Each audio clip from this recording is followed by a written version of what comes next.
What's up guys, it's me Jeremy. So we did a video a while back about some crazy bugs that never made it into League of Legends, and in that video I said if it got a lot of positive feedback we'd make another one, and it did. So here we are, and once again we got to give a big thanks to Riot Meme, who really does a great job of just posting these bugs and sharing them amongst us and making this video possible in the first place. So definitely check him out on Twitter, and if you guys enjoyed the video, hit that like button. Let's begin.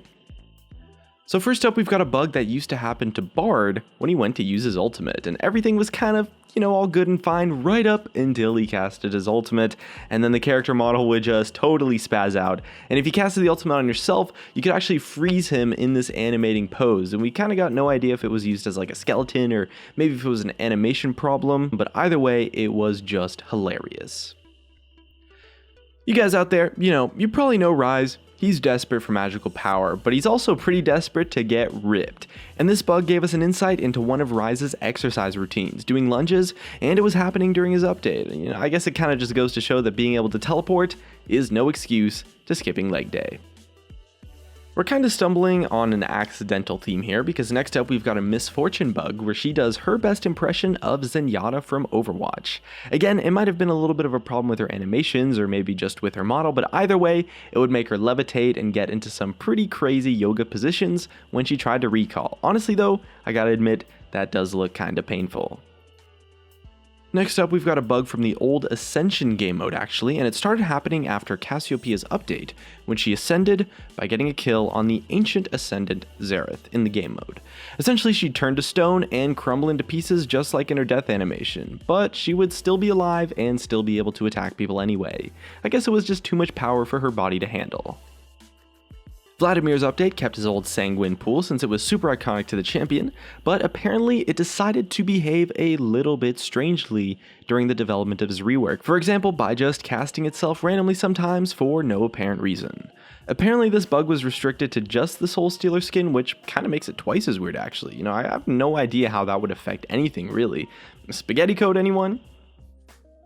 So for our next bug, we've got to give a little bit of context. So the T-pose is kind of like this default pose that champions have. For example, if you use like the model viewer on LoL King, you can kind of see champions like stuck in the T-pose when the animations haven't loaded in. It's like the default base. And apparently the T-pose occasionally shows up in some in-game bugs as well, because instead of dropping to the floor when she died, Fiora would just stand up in her T-pose and not give a single heck. Alright, so this next one isn't technically a bug, but it's really damn cool, and I really wanted to just throw it in here anyway because I didn't know what other kind of video to put it in. So essentially back in Bard's development, Bard had a version where he would leave a trail of little red, blue, and yellow meeps behind him, kind of making him look like a big happy Pied Piper, almost like Olimar almost.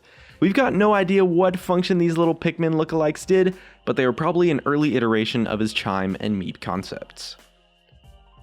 So one of my personal favorites was actually from Kled's development, and if you think about the number of champions and abilities that Riot ends up testing out for any given champion, it does make sense that they kind of just don't go through the art team first, because that would take way too much time for things that usually will just end up getting scrapped, right? So how do you playtest something complex like Kled when you're designing him?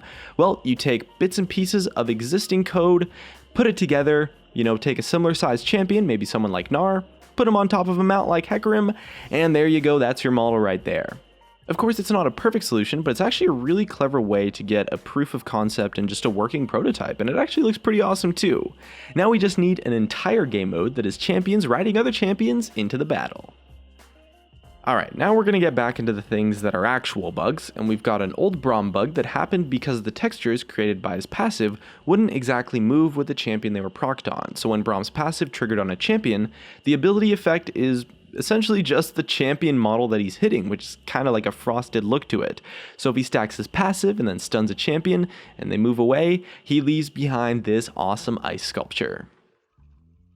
Next up, we've got an Echo bug that was a little bit of a weird interaction between his time clone and Bard's magical journey. Echo's clone is pretty well behaved for the most part nowadays. He kind of just casually follows around Echo with a 4-second delay, but apparently he didn't really like the shenanigans going on inside of the magical journey, so he would just freak out and rebel if Echo went through the portal. Our next bug today features another case of the T-pose, but with a little bit of a twist. So if you went to auto attack with Kog'Maw, there was a bug during his development where Graves would just magically appear out of nowhere in his T-pose, just hanging out next to whatever you attacked. We've got no idea why it was Graves or why it happened when he did something with Kog'Maw, but that's the nature of spaghetti code. You never know what's going to happen.